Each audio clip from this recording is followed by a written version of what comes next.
And sometimes in the music industry, you go peanut butter, popcorn, baked potatoes. there's peanut butter, popcorn, baked potatoes. Baked potatoes, peanut butter, popcorn, baked potatoes.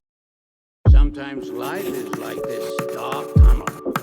You can't always see the light at the end of the We're tunnel. going to Spear this week. I saw the big pirate earrings, dude. Oh no, This is the ones I got in double. Okay. So the guy pierced my ears, but when he put the marks on there, I went, ow! And he didn't laugh. And he goes, yeah, I've never heard that one before. And I was like, fuck, dude, I bet. Come on, dude, you got to be more original. I know. I was like, I'm definitely that guy now. Make sure that this is recording. We're greenlit, brother. All right, dude. Kenan Spear, man, welcome to Dave is one day closer, bro. Wow, we're so close. What a gift. I'm so happy to have you. Yeah, it's the second podcast together. I know, man. Last one was quite a while ago. It was, it was actually one of the things I wanted to talk about is the fact that we recorded last time. I feel like you had just gotten back from Asia. You had gotten pulled out of your meditation because COVID was happening, and they're like, you need to go. You need to get back to the U.S. now. Yeah, good callback. Definitely what happened. I remark on that sometimes just because it was such a wild experience to have that happen. The world was so different. And that was a while ago. Yeah. 4 years or something, right? Yeah, it was 2020. So, yeah, it was 4 years ago. It was probably around this time. I think you were still living at the house at that time. You were still in Delchester. No, I was at Montana. You're right. I'd either moved in with y'all. You were about to, because you came to us after Montana. Yeah, and I was going to go to the West Coast. It was probably right before I went to the West Coast. Right. At that. Yeah. Yeah, it was quite a while ago. A lot of things have changed. Some things have stayed the same. Yeah. Yeah. Yeah, I'm grateful to be here. I was listening to Cody's podcast that he recently did with you, and on a drive back from somewhere, and was like, well, I guess I'm up next, because I think that's how that went as well. Yeah, right? I think you were right after Cody. Yeah. Yeah, Big shoes to fill. I appreciated your enthusiasm for coming on. I think you followed up on that conversation like twice. Like, hey, what can I get on? Yeah. All right, well, let's do it, dude. I got a lot of good shit to say, I think. I believe it. Yeah, and I'm excited to hear about it. Yeah, man. Let's see. Catch me up. What's up, man? What's alive right now for you? Well, it's the podcast, I guess, a part of what, and we can jump in and out of the topic, but a part of what is inspiring about your podcast name and where I'm at, or what's up for me, is that for the past year I've been in this year-long process that you could coin a year to live. Stephen Levine, who's a Buddhist author, part of like that beat generation of bringing the East to the West, and Zen. He's kind of like the 60s, 70s. Stephen Levine, he has a son. His name's Noah. When I was getting out of rehab, I got into Theravada Buddhism in a big way, because there was this author, Noah Levine, Stephen's son, who wrote this book called Dharma Punks. And he was in recovery, or is in recovery, and basically used Buddhist philosophy and recovery to create this book. And I started getting into that, and then I found his father and that book, A Year to Live. I read it in 2015. Did the practice then in not a serious sense of the way, but was like took a year of my life to do what I would want to do if I had a year to live in that way. And I traveled across the country, and my life was awesome. And took a lot of big risks and did a lot of cool, amazing things that year. And so then this past year, July 30th. 2023, I had been meditating on the idea of like starting that practice again, and committed that July 30th, 2024 would be the day that I die, in the proverbial sense. And I don't know if that's the right word, but and so this year has been my last year to live, and I guess at this point we're in April, and that's the 4th month, and so I have like a little around 3 months left of my life in that way. And so it's cool because it's kind of par for the course for the name of your podcast, which yeah. And so, yeah, it's been an interesting year-long process to witness all those things, and to do my utmost to be present with the practice, and also recognize that like I can only be so disciplined and regimented about something like that, and also live my life in this way where like I'm thinking maybe I'm not going to die actually, you know, and I'm planning for the future, but also like it's been a subtle thing for me where it's more of like a matter of presence and reminders and about what it means to actually be alive, you know. And I brought this topic up that I was considering doing this practice again to a dear friend of mine, and they were like, well, Kenan, you live your life like that. Why would you do that? And for me, it's just I guess what prompted me to do that was just feeling like I was ready to do that again. The last time I did that was in 2015 or 16. So that's like, what, 8 or 9 years?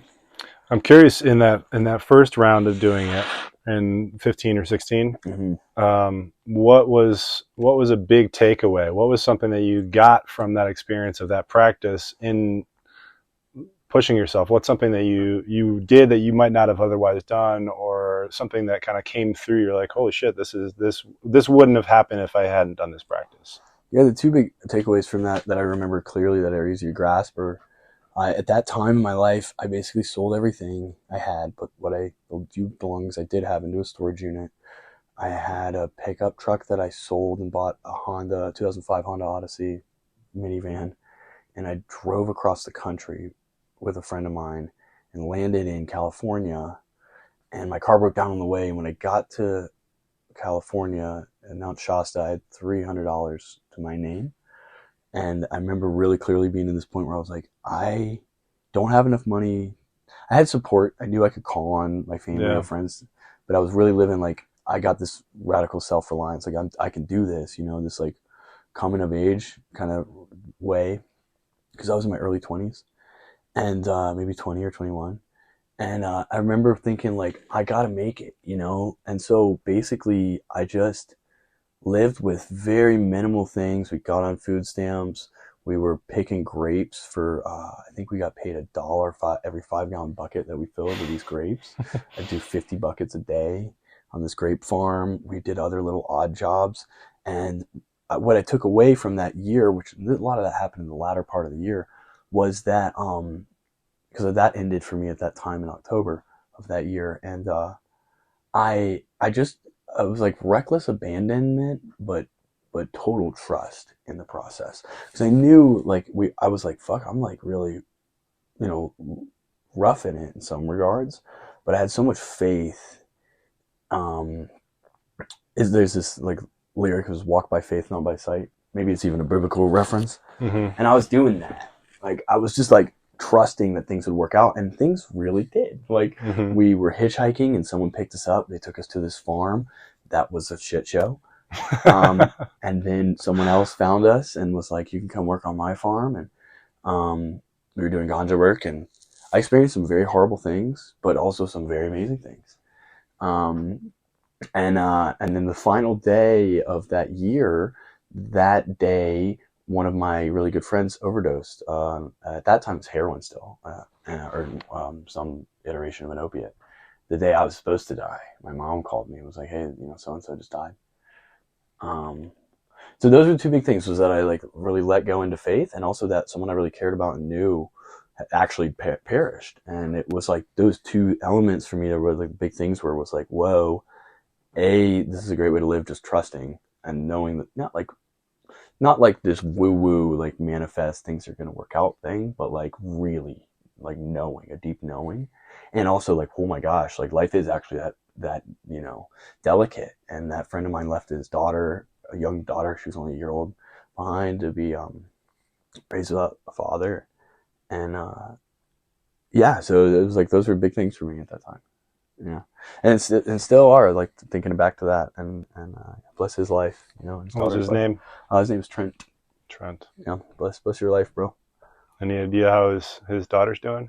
I think his baby mama is, I don't actually know, but I think she probably has a partner now, and his daughter's, you know, came up in the best way I think that she could. I wasn't really close, haven't maintained contact there. Yeah. Yeah, we make do with what we can, you know.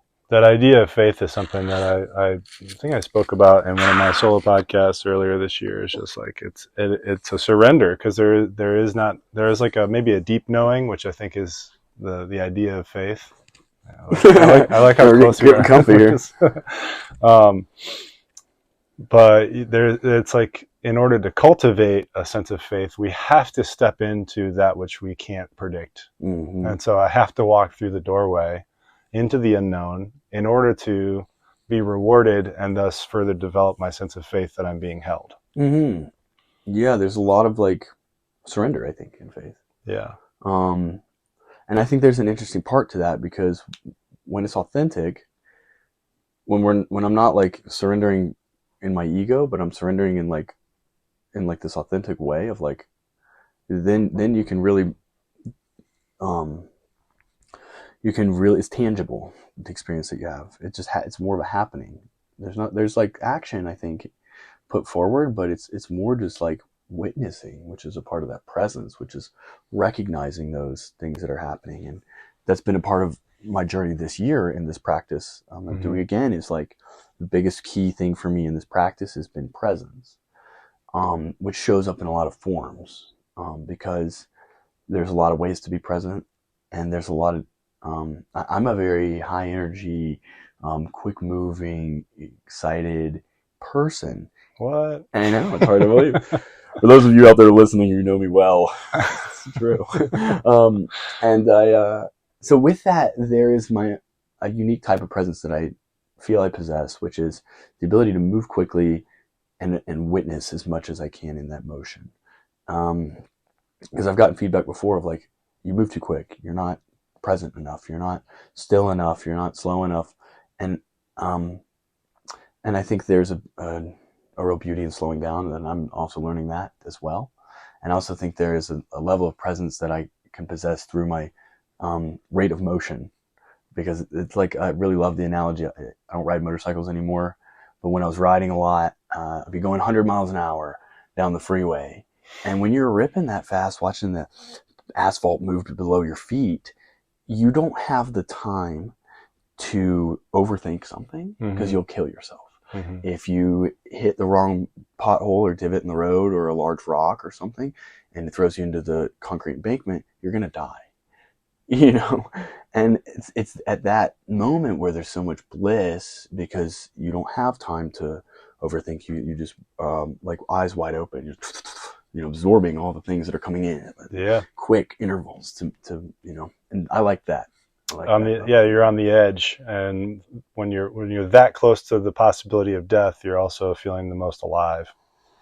Totally, because you have all that to lose, and so in that same sense, this practice of recognizing that my life is very impermanent and very fragile, and I mean, God, everyone that I know moves around in a flying metal death trap almost every day. You know, and cars are not dangerous, and so we live with this idea of like, oh, it won't happen to me, or I got time, you know. And so with that, there's this level of like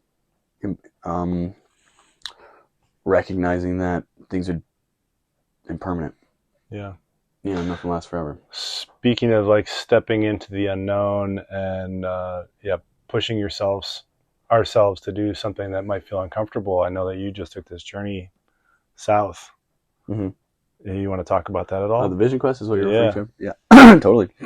I just got back to a week and a half maybe ago from Puerto Rico. I went down there to do a Vision Quest. The reason I went to Puerto Rico to do that is because the church that I sit with, they have a dear friend who has some property there, and it's an ideal place to do this Vision Quest. The land there, there's native indigenous peoples that obviously inhabited that island at one point, but we're not sitting with their ways or their medicine, but rather medicine of the north and the south, that Eagle Condor medicine way is taken there to do that. And so I sat and did a Vision Quest with a group down there, and it was you remarked stepping into the unknown, doing something uncomfortable. Probably one of the more uncomfortable things I've ever done. I've done a lot of very uncomfortable things, even the Vipassana, which we talked about on the last podcast. I never wanted to do a vision quest. I never thought I would do that. I've been involved in ceremonial medicine circles and ways with ayahuasca and peyote and other things like that for since 2017.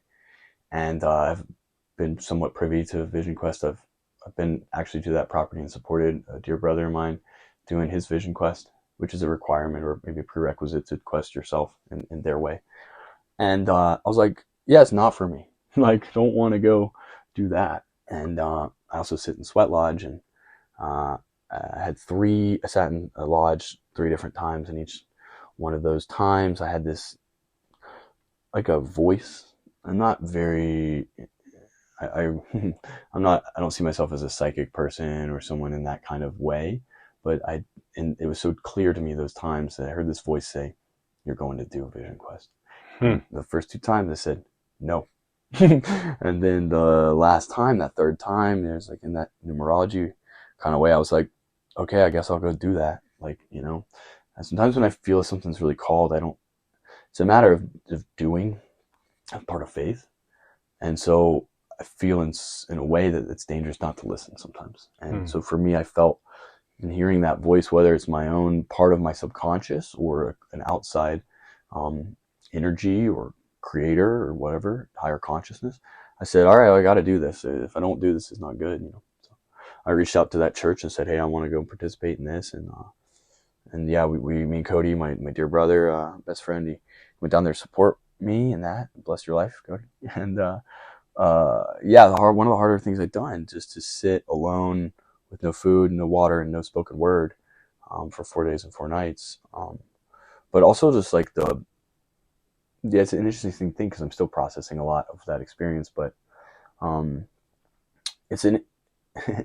doing things that are hard, I've found help shape me to be a good person. Help grist for the mill. It's the sandpaper that shapes the creation in that way, you know, moving water over the rock. And like, I'm really grateful for having had done that and have committed to doing it 3 more years to create, or to accomplish it in 4 years, which is symbolic of this 4 directions, you know, north, south, east, west. So then the part of that I can share is that, like, the reason being in that way is so that you do it in 4 directions so that you can see yourself from all 4 directions over those years, right? Witness yourself from all those angles. Find your center. Yeah, part of that. Yeah, it's through relativity that we really find where we are. So when we've gone to the edge of this direction, we're like, oh, that's not right. And we come back in, we're like, okay, this feels a little bit better. And we go that way a little bit. Like, oh, that's the edge of this way. So you kind of finding our center through exploration and going outside of our comfort zone. Yeah, totally. I like the analogy of, imagine a completely dark space, if you will. You have one point of light in that space. You can't have a relative point till you have another point of light to see motion or any sort of distance.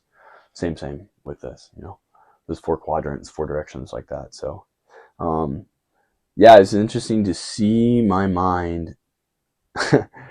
I have watched my mind, or the mind, I should say, for a long time through Buddhist meditations and through simple mindfulness meditations, through Vipassana, through medicine journeys, and through this now Vision Quest. And sex and violence are that first layer of the 3-dimensional existence that we live in. So it's been interesting, even in this practice again. Like, I probably shared this on the last podcast, but for Kenan, when I get alone in the mind, he has this zen, it's nice, oh yeah, and then I'm like, what about that? That's sexy, all right. Or like, oh yeah, fuck that up, like that'd be violent, you know. It's like interesting, or to see the little schemes my mind rolls through, and to like watch that slowly fade away, to have the body like be slowed down in such a way where you're not processing anything.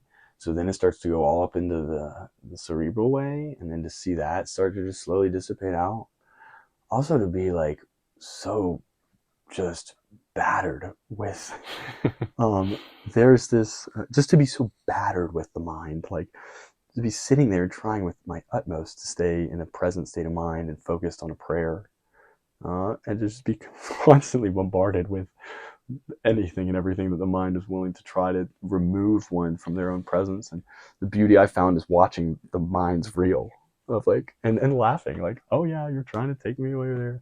Oh, you want to take me down that rabbit hole. And a big thing I want to share about my vision quest is like, part of that is, in the way when I guess a lot of different peoples have quest and had a vision quest, and the way I understand it is through this like this Native American way, this Lakota tradition, and to go out into a space like that is to get one with Creator and like call in a vision, for one's life, to see like, what would you have me do, to show up humbly and say like, here I am, like, pity me. I'm weak. I'm humbled. I'm sacrificing these things so I can be closer to a source, to the great mystery like that.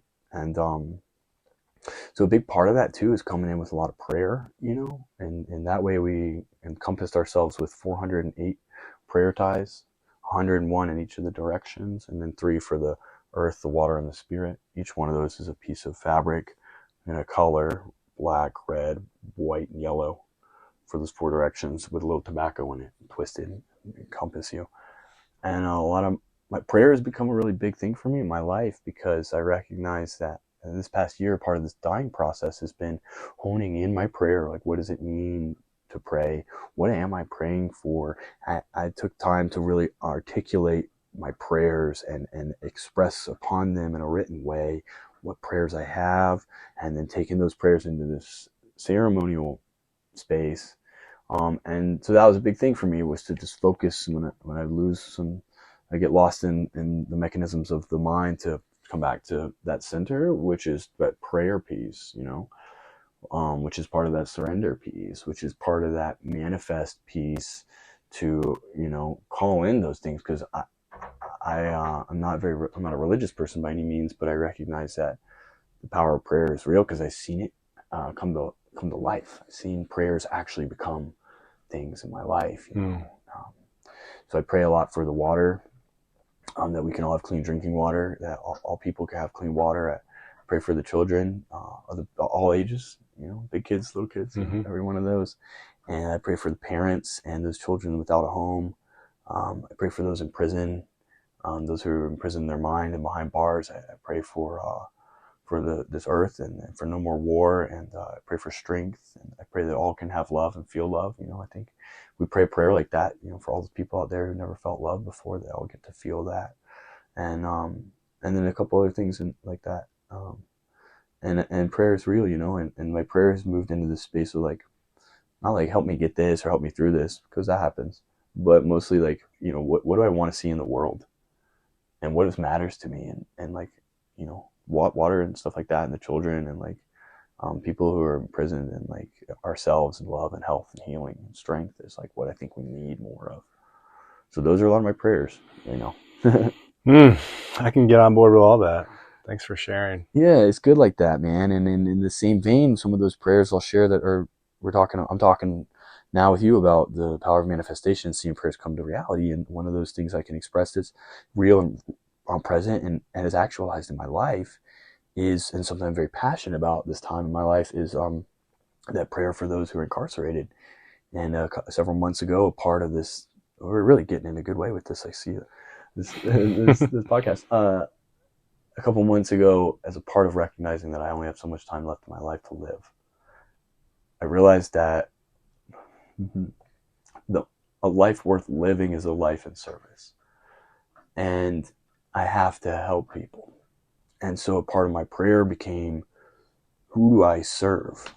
Who needs my service? What service do I have to offer? And a year or 2 ago, I was in a TP meeting and someone prayed for people incarcerated, and it stuck with me ever since. I've been praying that consistently. And so a dear friend of mine connected me with a volunteer coordinator at the local county jail. And I've been teaching meditation every week on Wednesday mornings at the local county jail. With a group of men there. It cycles, that the detainees cycle through my class. We have 6 attendants at a time. in a cell block that has, I think, 60 cells. In county, you stay for maximum time a year. There's some people who have been in county for 2. In county, you don't get outside time. These men have not been outside for some of them months, some of them year plus. They're mostly sitting in county waiting to get bailed out or to await trial to find out if they're going to be released, or if they're going to go to prison. Some of these people are committed murder. Some of these people have committed other crimes, simple misdemeanors all the way up to murder and other things that are in that level. So a lot of these individuals are sitting in a place in their cell for 10 plus hours a day, only getting outside for a little bit of not outside, but only getting into the main cell block for the 3 meals and classes and some other like open time. Very, very regimented. And so I was like, okay, creator, like, what would you have me do in this way? Because how do I serve these people? So I started teaching meditation. So I thought, if I'm sitting in a cell and I'm awaiting trial, like, what a hell that must be. Yeah. The biggest thing they try to prevent is people from committing suicide and those things. Because some people, I mean, they're like myself, right? In this year-long practice, their life is over, they think. I mean, in some of these men, they're going away for 10, 20 years of their life. And so I was like, what better service to offer than this way of like mindfulness? And so what big thing I teach in, and that part of my prayer that came through for Vision Quest is that I've been doing this for months now. So my prayer is to take my learning and create a curriculum and use that curriculum to get other individuals to come. Anyone listening, I'm in Asheville, North Carolina, come talk to me, to get individuals to work off my curriculum, my format, to teach meditation classes within the county system and then take that to the prison system. I would like to have a really good curriculum that then we can expand upon and create a program where individuals in prison can become, we'll say the word certified, there might be a better one, to teach other inmates, so that we can have inmates teaching inmates. Be first volunteers teach the inmates then teach the inmates. And then my goal is, and maybe there's institutions out there that are doing this, and I haven't done the research yet. This is kind of fresh. It came to me in my Vision Quest, is to use a curriculum and a certification to help individuals that are in prison use their experience to then show behavioral changes, to then hopefully use that as good behavior, to then hopefully use that as time served. So help people reduce their sentencing because of meditation, and then ultimately teach guards meditation as well. The prison industrial complex is a corrupt, sick, unjust system, a racist, unjust system. And the only way to, not the only way, a good way to dismantle that system is internally. Free your mind, the rest will follow. And there's people who've been doing meditation in prisons for a while. This isn't a new thing. I'm just passionate about it. Mm-hmm. And I think that this could help change things, help rehab people. And I've already seen men in the unit I work change their perspective and gain new perspective about life and show up and do the work. And it's been fucking awesome. I'm curious what the practice looks like in terms of what when you get into the room with the men that are sitting that day, what do you have them do? I was told by the volunteer coordinator that you treat these men like 5th grade boys. It's not demeaning. It's that attention span. You were talking class clown or class clowns. So for anyone who knows me, and you can attest to this, I feel as if I might have some childlike wonder and silliness about my little class clown energy. And so I get in there and we just have a goddamn good time. I mean, there's 2 things, there's all these little nuances, but 2 big things I bring is that I wear the most colorful clothes I can, because everyone in there is in a jumpsuit. So when they see someone in some bright, colorful thing, it's stimulating in a good way. And I tell them what the weather's like, because they don't know. And that breaks my heart. They tell them what the weather's like. I wear some colorful clothes, and we normally start, and we get like I'll start with a story. You have to let the room settle first. There's always one or two people who exit during the meditation because it's overwhelming or they're bored, or they just wanted to come to get out of their cell. Um, so what my whole thing is making it as soft as I can and not very rigid and not fundamental. I curse a lot. Um, I make references towards, you know, somewhat outlaw type things. You know, I'm not timid about how I talk to these men. I'm not speaking about anything that's explicit and incriminating, but I keep it real with these guys. And so we start with a story and a simple like bringing these dudes into like this space where we're comfortable. We kind of like sit down. I have everyone soften themselves and get into a good way and relax into their body. And then we do a simple scan from head to toe, back up. We stop in the middle of the torso to do a box breath. There's a lot of tension. We all hold as humans in our stomach and our abdomen. We're tight there a lot. A lot of shoulders we get held in. A lot of tongue pressed to the roof of the mouth, jaw clench. So what we do is we scan the body and we soften all the way. Tongue from the top of the roof of the mouth, jaw unclenched, shoulders relaxed. Air into the sternum, soft belly, feeling the seat of our pelvis and our sit bones and the seat moving down our legs into our calves and the feet pressed on the floor. And then back up. And at some points we'll stop in the body and I'll have individuals call in or put focused breath into a point in their body that they are feeling they want to do that.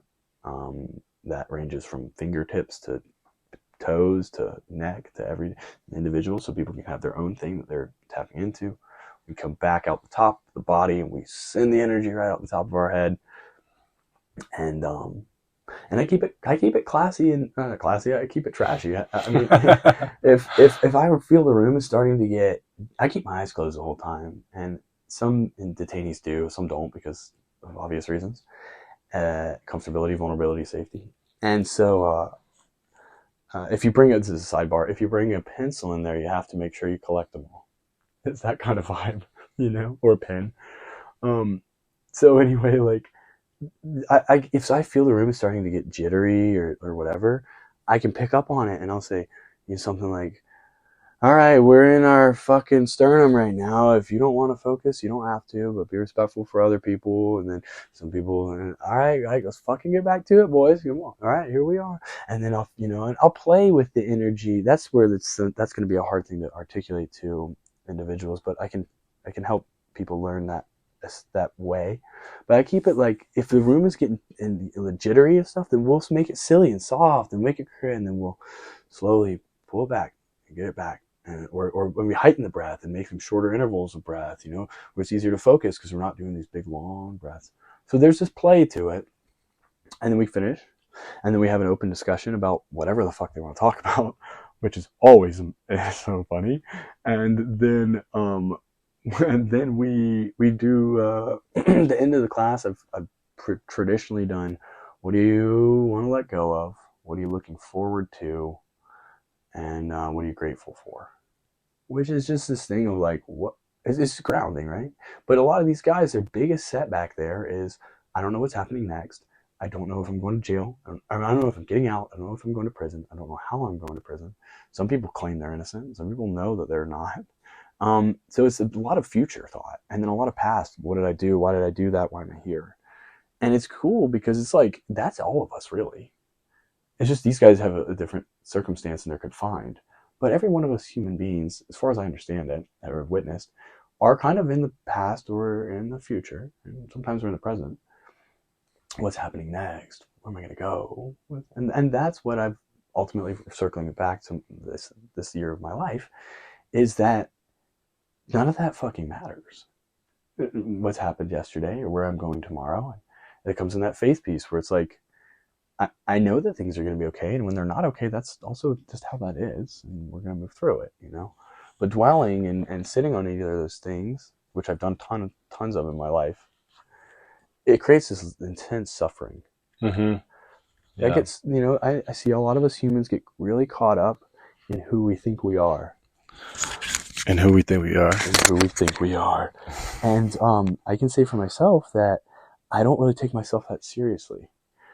Because I have an idea of, I said this morning, my sweetheart, I have an idea of who I think I am based on the relativity of other people's remarks towards me.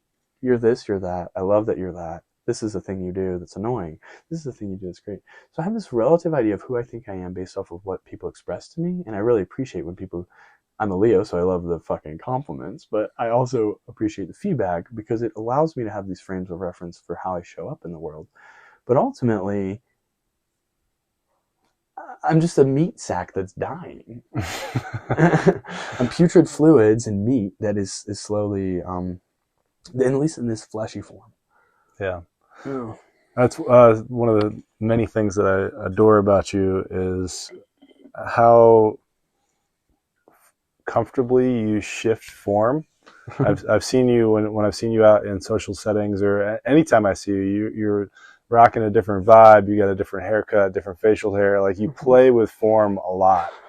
You try out different looks. You try out different. I remember you guys went to a monster truck rally, I think a couple of years ago, and you dressed up in like the most flamboyant outfit you could possibly wear, just out of like silliness, but also I think you enjoy getting kind of a rise or reaction out of people, because it's like I see this a lot in the burn world. Mm-hmm. People love to be a little bit of a coyote and show up in strange ways that kind of like ruffle feathers or get people to like double take. And like you see people at some of their most maybe, I don't even know if authentic is the right word. It's just like a very expressive, playful way of moving in the world. That most of the, I guess for lack of a better word, the default world is not used to. Mm-hmm. And so when you see a group like you and Cody and a couple other homies walk into a convenience store dressed in pink suits and cowboy hats, you know, it shakes things up. It shakes the snow globe a little bit. And I really enjoy spending time with people like that and embodying that more and more in myself, because it's fun. It's like we're doing something differently than how I've done in the past or seen other people do it. It's like trying to embody that infinite goof thing from Cody's letting down the conditioning that we've had in our lives of how we need to dress or talk or engage with people. And I would say in that same, you feel complete? Yeah, I feel good. I would say in that same regard that I consider myself very privileged and blessed to be able to operate in a way where I don't have to subscribe to my identity so deeply, because I'm not a lawyer, a doctor, or a mailman, or any of that. You know, I've always had like odd job, random type things that I've done. So I don't have to, I have found myself not subscribing so hard to an identity of a role that I feel is in the societal structure. Well, it's not really the case for so many people. You know, like people maybe don't have as much flexibility. Yeah. But I do appreciate that out of the burn culture, whereas you see a lot of people who in their default world are some executive type individual or business class person, and they get to go there and they get to cut loose. Yeah, let it down. Set down the adult. Yeah, and it's interesting too, because like we need doctors, lawyers, garbage men, civil engineers, and you know, excavator operators. We need all that. We can't all be loosey goosey, wild, silly, rim. You know, we and that's the beauty of all these different characters, I think, that exist in this.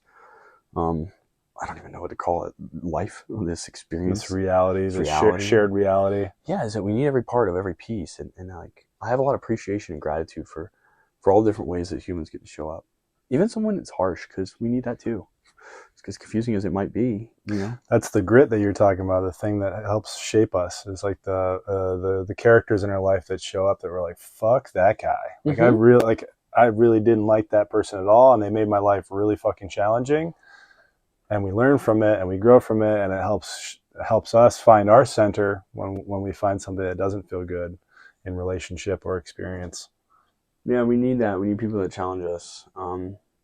Yeah, if things were all freaking like Hollywood hot pink, sunshine and rainbows, it would be so boring. Yeah. Yeah, we need a little edge out there, you know? So I like to bring a lot of different flavors if I can help it. It's good like that. speaking of different flavors, one of the thoughts that I had as I was setting this up is I was like, ooh, I'm going to put some things on the table and use these as prompts. So Cool. a quick little free association. So we got 5 items for those listening. There's a I guess I'm going to have you pick out one of the items and describe it briefly, and then tell me what it means to you or what it represents to you. What comes up for you in seeing these things? Okay, cool. I'm going to take up this orb here. It's a glass orb for those listening, those viewing. You can. And what this brings up for me was one time when I was traveling in Morocco, I came upon this. It was like a tent, out in the desert, and I'd been thirsty, and we've been traveling for quite a while. And there's this woman with one eye that took me into the tent and gave me some water and had this orb that she showed before me. And I looked deep into the orb, and I saw us right here in this moment. And now what I'm recognizing is I'm seeing myself back in that orb. 1967, Morocco. And it's quite interesting to see my past life right now in this moment. I just want to say hey to the you on the other side. The 1967 Kenan. 1967 Kenan, yeah. What a hairstyle back then. Oh yeah, dude. Look at that hat. Chest hair like a beaver. Like a beaver. So that's my take on this, and what it means to me is that there's this infinite reflection that we're always peering back at a part of ourselves, every water drop, every glass crystal orb, and if you find a one-eyed gypsy woman, go into a tent with her, Yeah. She might give you water. She might let you see into your future. So, yeah, now I'm looking back, baby. Hell yeah. Hello. Well, What do you think on that? My thoughts on this? Or what? Yeah. My reaction to it? Or my reaction to your reaction. I appreciated. I didn't know that you were that old. First of all, I thought you were younger than I was. So it's like, I think it's past life regressions, and it's cool. I've been doing I was cryogenic at one point. This was given to me by my tattoo mentor, Chad. Very cool. Yeah. All right. I go again on another one? Yeah, go again, man. Or I can go. You go. You pick something now. This little green army man, kind of blue-green army man, holding up a gun, 2 guns. He looks like he might have a flare gun and an AR-15. I'd say this is like maybe modern-ish day. I don't know how though, because this was probably made back in 1967. Mm-hmm. But what that makes me think of is growing up back in Michigan. We had a sandbox that I would play in with my younger brothers, and we just have so many toys just buried in the sand. And I remember building little forts and playing out whole battle scenes with all the, I have the random little action figures and GI Joes and these little ceramic bears. They're like this size. They're like hard ceramic. They're kind of fuzzy on the outside. Interesting. Me and my brothers would get them. We call them little bears, and we'd put like little string bandanas around them and like make little swords out of toothpicks for them and stuff. Oh, sick. And played so many make-believe imaginary games with my brothers and by myself, just building up forts and using constructs. You know constructs? I think so. Is it like they click together in a hub? Yeah, a little click. There's a little blue hub, and I would build these just elaborate headquarter bases for my little bears and my little action figures, and I would be totally engrossed in that for days. Wow. That's so exciting to think about that. Like, it makes me want to create a diorama, like a micro diorama of something. I went to a bar when we were in Puerto Rico, and there was a diorama of the bar we were in. That's fun. It was so cool. It was in a big clear acrylic box on the wall, and I saw it. As we were leaving, and I was like, Cody, get in here. And we looked at this diorama, and we were like, is that the pool table over there? And is that the bar? And it was like almost to a T, like dimensioned out properly, chairs and everything. The bar had like graffiti in all these places. They like made micro graffitis of stuff in the bar. I mean, it was, wow. And that idea of like the micro world, like I was talking to someone today about Stuart Little. Do you remember that? The There's a mouse that rides around a red yeah. convertible? Yeah. the idea of the micro world of the little tiny, and I like the idea of the creepy crawlies, the ones that crawl on the ground like that, little ones, mice and such. And like, there's all these microcosms of our existence, and it's cool that like in that childlike wonder, you can step into that world with such ease, have the time to do it and seem. Yeah, I feel some sadness around the today's generation. Just totally wrapped up in screen time and video games, and it's just like there's this great big world that I feel like I explored a lot more as a kid, just because like my parents were just like, get out of the house, you got to go. It's like sitting around is not an option. Oh yeah, I heard that a lot. Or you're not allowed to be bored. My mom was like, you can't be bored. It's not a word. Yeah, you got to go find something to do.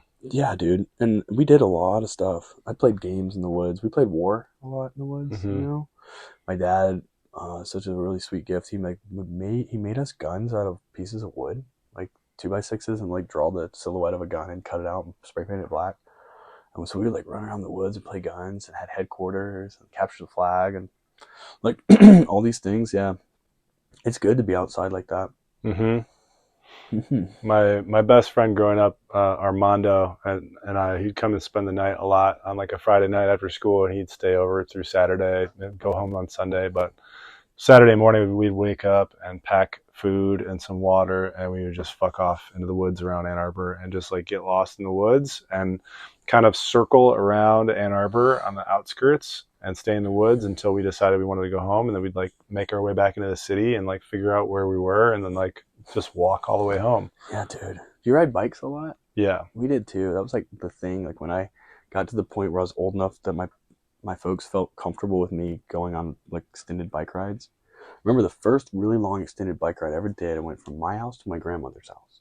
Packed a little snack. Told my mom I was going to do it. It must have taken me like 3 hours or something, maybe. It's a long bike ride. I remember like being out there. It's like almost coming back to me in this moment. I remember being out there and being like, I am alone in the world. I can do whatever I want. And then I was like, holy shit, this is a little scary. Yeah. Like, but it's cool. I'm out here. A great big world. And then I remember like being like almost defeated, being so close, like almost overheated, stopping, like drinking my water, being like, I'm so big right now. I'm such a big kid right now doing this. And they get to my grandma's house. My grandma's like, oh my gosh. Yeah. You made it. Called your mom on the landline. He made it. Yeah, exactly, dude. Exactly.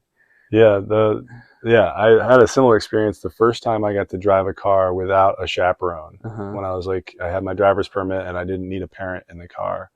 And I remember like my mom saying like, all right, well, we need some milk from the store or something. I'm like, I got it. And I jumped in the car and just drove and I put on whatever music I wanted to listen to. And I was like, this is what freedom feels like. Wow. I can just drive. I was such a fucker when I got my license. I was like such a, what? If you're listening, mom and dad, I'm sorry. But they know that. I was such a fucker at that time in my life. So when I got my license, it was like, what rules can I break? What can I do that's bad? Yeah, you're a little rapscallion. Oh my God, dude. I have this, one of the times, was probably the first year I had my car, me and my friend convinced our parents we were doing some sleepover somewhere, and we totally were not. We drove to the movie theater. We stole a case of beer. We drank the entire case of beer in the parking lot and threw all the cans under my car. Like a 24 pack. So two like 16-year-olds, 12 beers each. Maybe a little less, but enough to be plastered. Went to the movies. I don't remember the movie at all. I just sat through it trying not to throw up. Watched the whole movie. Went back to my car. Was like, I'm so fucked right now. Like, what are we going to do? It was like a McDonald's that was like decent enough of a drive, but not too sketchy. Somehow made it there. And then I was like, I think if you drink coffee when you're drunk, it will like kill the alcohol. Maybe we should eat food. So I ate some McDonald's and like drank some coffee and like was still like not as drunk, but still fucking trashed. And then like made it back to some friend's house. Dude, yeah, not a shining moment. Got some guardians out there, I guess, to keep me from. Yeah, some guardian angels. My birthday, October 2nd, is, my mom reminds me every time it comes up, it's the Feast of the Guardian Angels. That day? That day. In what culture or Catholic. Tradition? Oh. Yeah. So you feed them. I feed my angels all of my misdeeds. Interesting. And they just gobble them up, and they're like, "Cool, we got you." What a cool concept.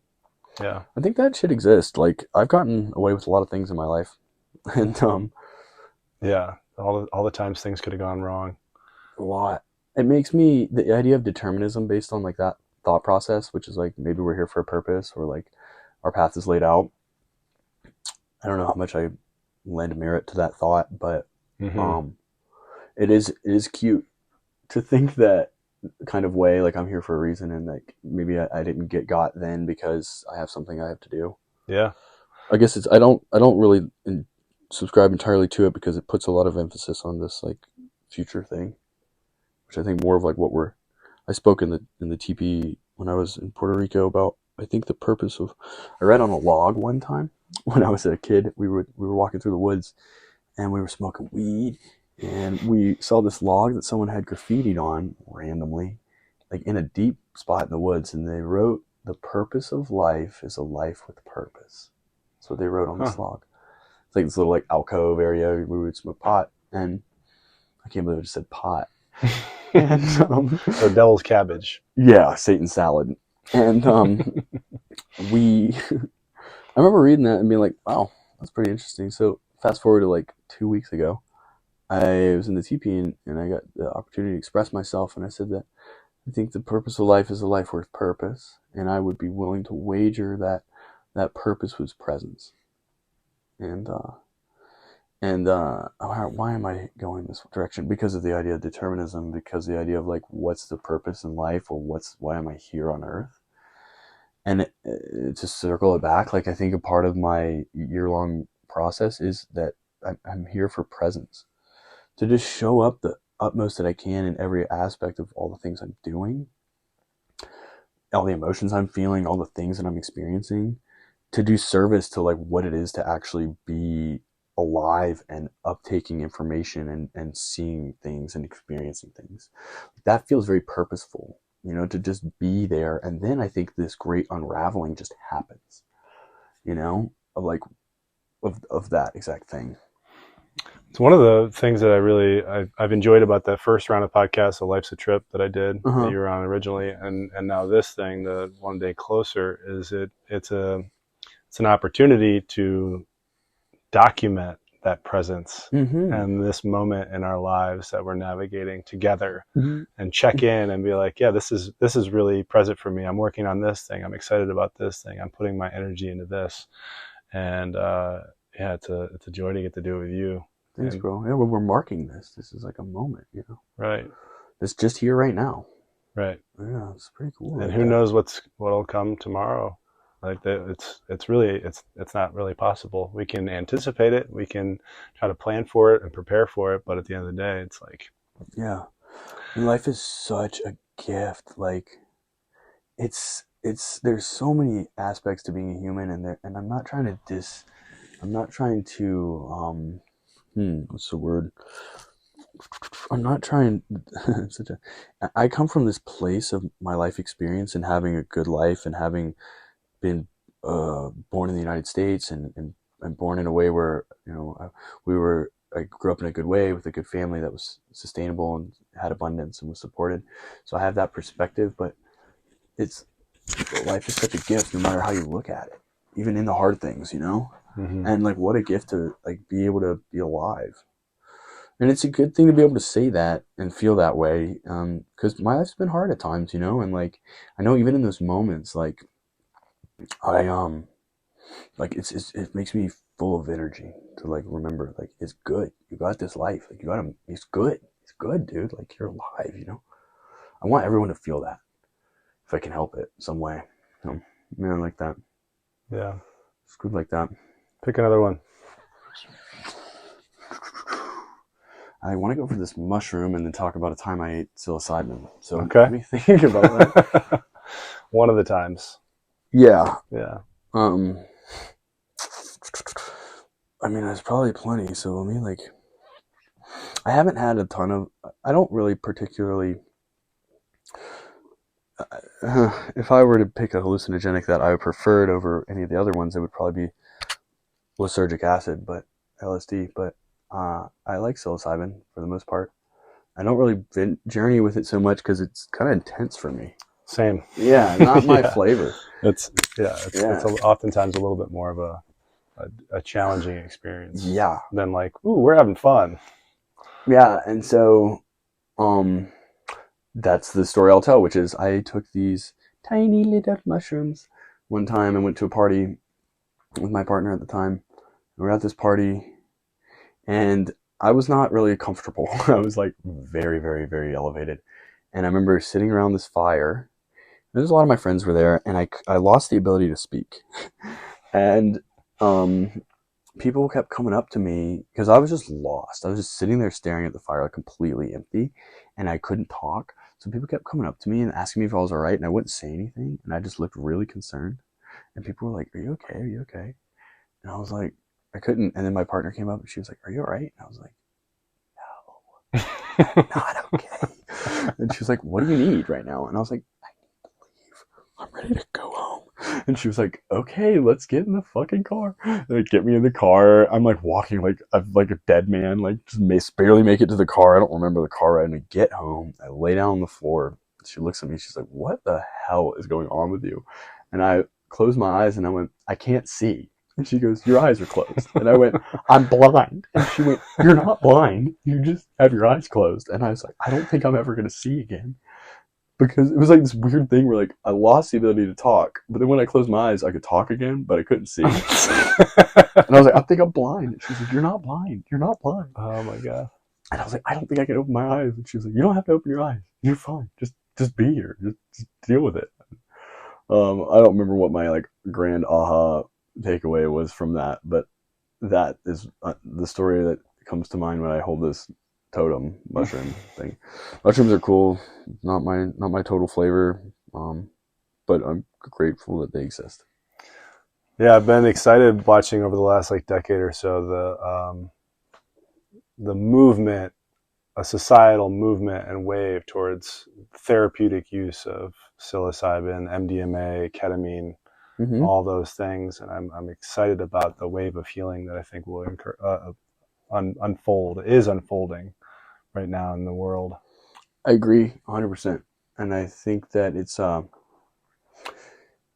these plant allies and these ways of these medicines and technologies that exist in this other dimension that are older than the eons that have been here for a long time, that probably in some ways have helped evolve our own consciousness, like the stoned ape, this. So it's really cool to see that that's something that's relevant in our lifetime and that people have the opportunity to heal. And I've seen it in my own life and through many people's lives that they tune in, turn off, and drop in, or whatever that. Timothy Leary. Yeah. Tune in, drop out, tune in, tune out. I don't know. Something like that. For those of you out there, look it up. Look up Timothy Leary. Yeah. Don't take it from us. And but it's cool, man, to see consciousness change in that way. And like, yeah, it's a prayer, like that we can evolve in this way of like being kinder to one another, but ultimately doing the healing work for ourselves. Yeah. And that's, I guess, a big part too of my prayers. Like, if I can remark that, is part of praying for the children in that way, because like the children are our future, and without the healing work being done on ourselves, then it's a generational thing, whether the child's been born or not, that we're impressing these generations to come, and they're our hope, and they are our future. And that's why I pray for the children in that way, because it's very, very important that we do the work for ourselves, so that when generations to precede us, they have less to clean up. Yeah. That they could come through in a clear way. There's one of the quotes, I think it's Frederick Douglass, said it's easier to build strong children than fix broken men. And that's something that they talk a lot in Mankind Project, the men's group that I'm a part of. Is like, it ends with us. Like, if there is healing to be done, if we do it now, then that's not something that we're spilling over onto our children. It's real, dude. Yeah. It's how we build a better world. And the world's nar. It's crazy. Super gnar right now. Fresh gnar. Yeah. What's our time? Do we have a slot we're trying to hit? We're at an hour right now. How long do you want to run? Well, I gotta pee pretty soon here, so yeah, I think I could go. A little bit longer. You got anything you're super excited about sharing, or some final moment thing? I know you came in here like you had a lot, and I've loved everything you've shared so far, and appreciate it. And I'd love to, yeah, Round it out in a good way. make you feel super complete in this experience. Nice. No, I mean, I guess, a joy for me coming into this space with you is like just showing up with what I got. And like, I know that'll be A, well received, and B, that if I come, for me to express myself matters a lot to me, because when I have the opportunity to speak in this capacity, I want to speak with truth, authenticity, and presence for what's coming up in that moment. And I want to express myself in this way that isn't coming from how I want people to receive me, but more so what I feel I have to say. And I don't know that what I have to say is so important or not, but it's what I have to say. So it's a joy to be able to be here and not really have a schedule per se, or things we're trying to, hit, even though that sometimes that's fine too. But it's nice to just be able to organically show up and just express myself in that way, and like, come through with like the most realness I can about whatever is up for me. And so, yeah, all the things I shared has been pretty much what's up for me in my life right now. And life is pretty good. And I guess maybe some things to like wrap up some of the concepts I talked about is so to like the rounding out of my year to live practice is that in July 30th, I'd love if you came. We're gonna have a funeral for me, for my life. It'd be like so we're gonna bury me, and we'll have all these, parts of that, so that people can come and witness that part of my process and process with me and say, this is what it would mean if Kenan went, and we're gonna express our love and condolences and the memories we want, and say the things that we want to say to him before he's gone, because a lot of us don't get that opportunity to tell the ones we love the things that we would like them to know before they go. And so it's partly for me, but partly for my community, to have the opportunity to be like, I wanted to tell you this, or this is a thing I want to give you. And it's for me to close and round that out. So that is the rounding out of that thing. And also tied in with that, I've created a will and a eulogy and all these parts of like what it would mean, so that as I'm perishing, all those things are handled, all my belongings and all the things that need to be dialed in. So that's the part of rounding that out. And then aside from that, I don't know.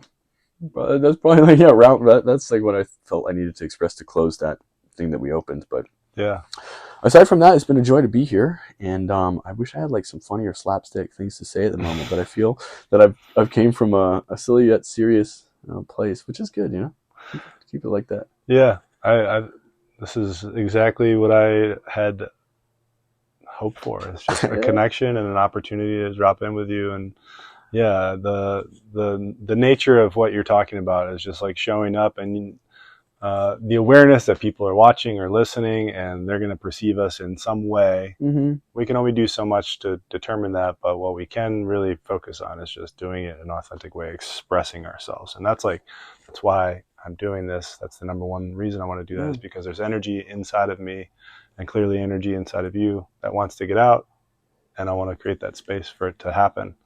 Yeah. And to witness it and celebrate that. And part of that is to hopefully empower and inspire other people to either to come onto the podcast with me, or find ways of getting that energy out for themselves. Yeah, and I guess to like piggyback that is that, like, if there's anyone listening that is inspired, or I have an open door policy. You reach out to me in some way, capacity, if you wanna.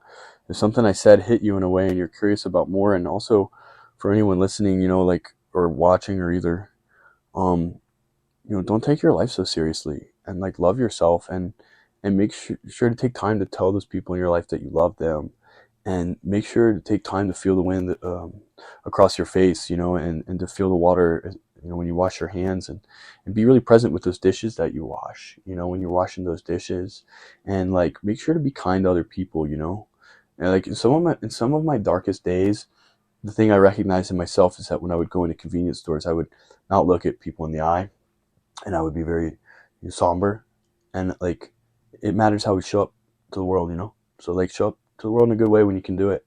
Because life is good. It's worth living, you know. And if you don't want to live, then reach out to me if you hear this and that's like where you're at. Because that's okay too. Because it's okay to not want to live sometimes. But you know, there's people out here that like it's good. Life's good. It's good. Worth living. You know. So yeah, I got about that much to say. In that way. I'm happy to live this life with you, brother. It's such a pleasure to walk. Yeah, bro, all day long. Yeah, it's good to walk beside you like that. You know. Yeah. Yeah. Put one foot in front of the other. Or hands if you're doing the bear crawl, you know? Yeah, if you still got them. Right, yeah. You know? Yeah, I think I'm grateful for my legs. I'm grateful for the ability to walk and see. And taste. All my senses. Really grateful for that, you know? Yeah. Yeah. Amen, brother. Much love, brother. I love you. Love you too. Thanks for coming on. So good, bro. Thanks for listening. Yep. Watching. Stay tuned. Peace. Goodbye. Enjoy your day. Au Be yourselves. Mm-hmm. Mwah.